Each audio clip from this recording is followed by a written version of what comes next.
Sangat menarik ya Daniel ya, setelah 10 tahun akhirnya kita mencetak all time high lagi di saat-saat marketnya di luar juga ada gonjang-ganjing, inflasi super tinggi dan lain-lain. Mhm, Yang saya mau sampaikan, saya cukup tertarik dengan apa yang tadi Daniel sampaikan tadi soal hasil dari polling di Twitter dan mhm, hasilnya cukup imbang begitu ya antara yang diprediksi atau dianggap cukup menarik selama 10 tahun terakhir ini yang memberikan cuan paling besar adalah di saham-saham sektor perbankan pertama atau finance tepatnya, mhm. kemudian di sektor energi ya dan kemudian di consumer dan terakhir baru kita mengatakan yang sektor yang paling kecil ya boleh dibilang yang kurang menarik lah begitu ya atau mungkin ada sektor lain yang mungkin nanti akan kita bahas juga. Ada Mhm. satu sektor yang saya cukup tertarik untuk kita bahas sebetulnya begitu dan ini ternyata satu sektor ini juga yang saya anggap ini kedepannya akan menjadi suatu hal yang luar biasa untuk 10 tahun ke depan begitu ya. Mhm. Nah, kita lihat dulu yang 10 tahun ke belakang Daniel. Kalau kita menggunakan indeks secara umum dan kita menggunakan saham-saham blue chip sebagai acuan kita, maka kita memang tidak salah untuk teman-teman mengatakan bahwa yang memberikan kontribusi terbesar itu boleh dikatakan adalah sektor finance, tetapi tidak melulu sektornya adalah finance. Mungkin jawaban ini karena terdampak dari efek digital banking belakangan ini ya Daniel ya. Saya melihatnya Mhm. seperti itu. Kenapa kok banyak millennials mungkin yang menjawab atau yang masih baru mulai invest mengatakan adalah sektor finance yang membuat cuan terbesar gitu selama 10 tahun Mhm. ini. Saya bacakan dulu Daniel dari chart yang saya punya. Baik. Yang pertama adalah untuk sektor energi memang bisa dikatakan bukan yang paling bagus gitu ya, bisa dikatakan seperti itu. Tapi ada satu saham, yaitu adalah sahamnya sekarang sudah enggak listing lagi, sudah tidak listing, atau tepatnya mungkin suspend cukup lama sekali. Ini adalah sahamnya GTBO. Mhm. Kalau Daniel masih ingat ya, itu adalah saham batu bara dengan ceritanya waktu itu luar biasa, tapi kemudian ternyata ada pencatatan yang salah ternyata begitu dalam hal keuangannya.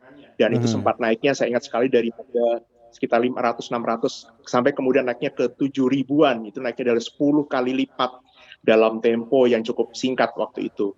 Dan itu adalah Mhm. satu-satunya saham dari sektor mining yang cukup besar. Sekarang sudah tidak ada, kita tidak mendengar ada orang membahas saham GTBO ini. Dan kemudian saham berikutnya yang juga masih cukup fenomenal sampai dengan tahun ini, buat saya tidak bisa tidak kita membahas soal saham yang berbasis kertas ya, yaitu adalah Mhm. INKP dan Jiwi Kimia. Indakir dan Jiwi Kimia ini membukukan profit yang luar biasa sebetulnya, bahkan lebih tinggi daripada GTBO itu sendiri.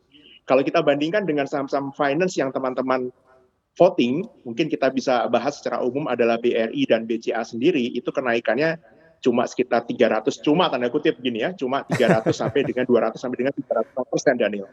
Tetapi untuk saham INKP itu kenaikannya lebih dari 10 kali lipat ya, dari harga Mhm. 900-an waktu itu tahun 2013 dan waktu di puncaknya tahun 2017 kurang lebih sampai dengan 2018 itu menyentuh angka mendekati 20.000 ya untuk INKP-nya Mhm. dan Jiwi Kimia pun juga sama juga. Jadi ini sektor ini yang mungkin tidak terdeteksi ya oleh teman-teman yang masih Mhm. baru mulai invest di 3 tahun Betul. belakangan ini. Mhm. Dan untuk sektor consumer memang boleh dibilang itu adalah defensive sektor. Jadi kalau untuk mencari profit yang super wow gitu untuk di masa lalu ataupun masa depan berbeda. Untuk trading akan lebih menarik sebetulnya untuk saham-saham yang di defensive sektor seperti ini. Dari pertanyaan yang pertama dari Ed Alca ini katanya saham-saham big cap yang cuan 10 tahun belakangan ini apakah artinya memang big cap itu cocok untuk long term? Tentu saja tidak semua big cap itu cocok untuk long term. Jawaban utamanya adalah Mhm. demikian. Kalau kita lihat dari semua saham yang kita kategorikan sebagai big cap, saya mau mengatakannya buat saya sendiri dan itu tidak ada definisi blue chip ya, kemudian boleh dikatakan mungkin saham liar ataupun saham gorengan dan lain-lain. Mhm. Definisi di saya cuma ada dua jenis saham dan saham layak invest dan saham yang tidak layak invest. Jadi kalau misalkan layak invest itu artinya kita memang bisa pegang untuk jangka panjang. Dan ini harus memenuhi kriteria, yaitu laba perusahaan tersebut harus bertumbuh secara luar biasa atau paling tidak konsisten. Mungkin tidak Mhm. luar biasa, tapi itu harus konsisten. Dan itu bisa kita lihat di saham-saham perbankan ya, seperti BCA sama BRI, meskipun dengan kondisi krisisnya apapun, apakah itu harga minyak yang jatuh, ataukah itu kemudian subprime mortgage di Amerika, apapun yang terjadi, nggak hanya 10 tahun, 15 tahun, 20 tahun sekalipun kita lihat ke belakang, kita bisa lihat saham ini sangat resilient. Jadi kalau misalkan ditanya apakah hanya cocok jangka panjang, cocoknya jangka panjang, saya bilang bukan masalah blue chipnya, bukan masalah big capnya juga, tetapi apakah Mhm. fundamental dari perusahaan tersebut betul-betul masih membuat kita yakin untuk kita pegang jangka panjang. Warren Buffett pun juga mengatakan demikian. Kalau perusahaannya labanya tidak bertumbuh, ngapain kita pegang? Itu yang growth investing ya, seperti itu. Jadi rules-nya buat saya bukan masalah big cap-nya dan bukan masalah long term-nya. Kalau saya selalu menekankan ke teman-teman nasabah, paling tidak untuk selalu memantau tiap 3 bulan, apakah ada pertumbuhan laba atau tidak di saham tersebut. Kalau tidak ada, contoh misalkan seperti Unilever sekalipun, ketika harga sahamnya menyentuh sampai 8.000, saya pribadi pun masih melihat laba perusahaan itu masih bagus dan saya masih bisa Mhm. mengatakan itu rekomendasi untuk kita jangka panjang. Tetapi di tahun 2019, Unilever ini ada penurunan laba dan kita melihat penurunan laba ini tidak bisa dia gantikan kembali menjadi kenaikan yang berturut-turut juga, dan kita bisa lihat sampai dengan sekarang pun Unilever juga ada penurunan laba dan belum bisa menunjukkan ada perbalikannya, dan untuk ekspansi pun sudah susah dan dia Mhm. membagikan 100% labanya sebagai dividen. Jadi untuk ekspansi, untuk yang mengatakan mau cari saham yang growth investing, maka Unilever tidak tepat begitu. Tapi untuk BCA, Mhm. menurut saya ini termasuk yang growth investing.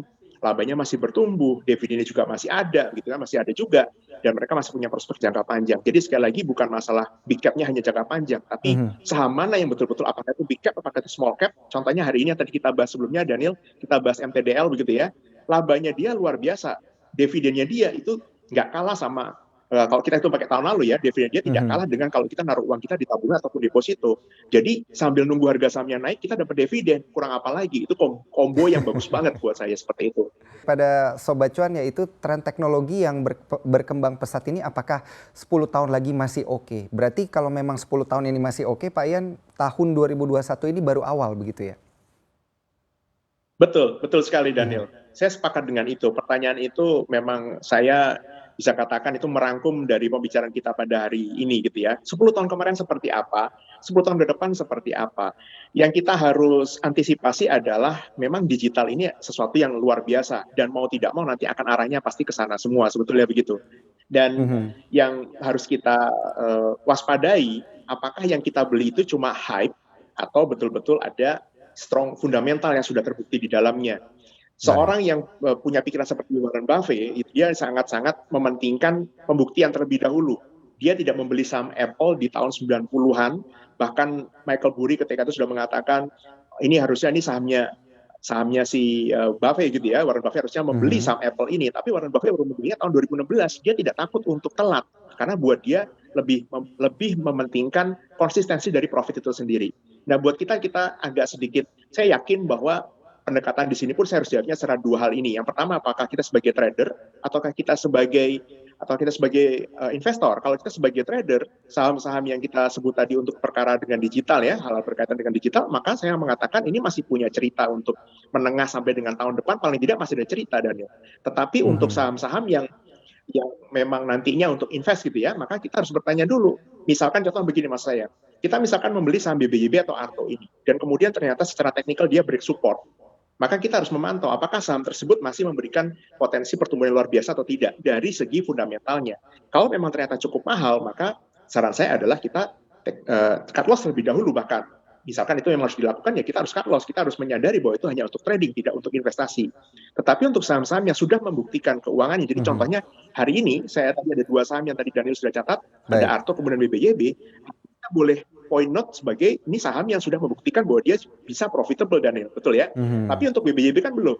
Nah, jadi kalau misalkan teman-teman di sini mau mengatakan, ah kalau gitu saya mau trading aja, dua saham ini bisa. Baik. Perbedaannya adalah untuk saham yang BBYB, kita harus siap dengan cut loss-nya.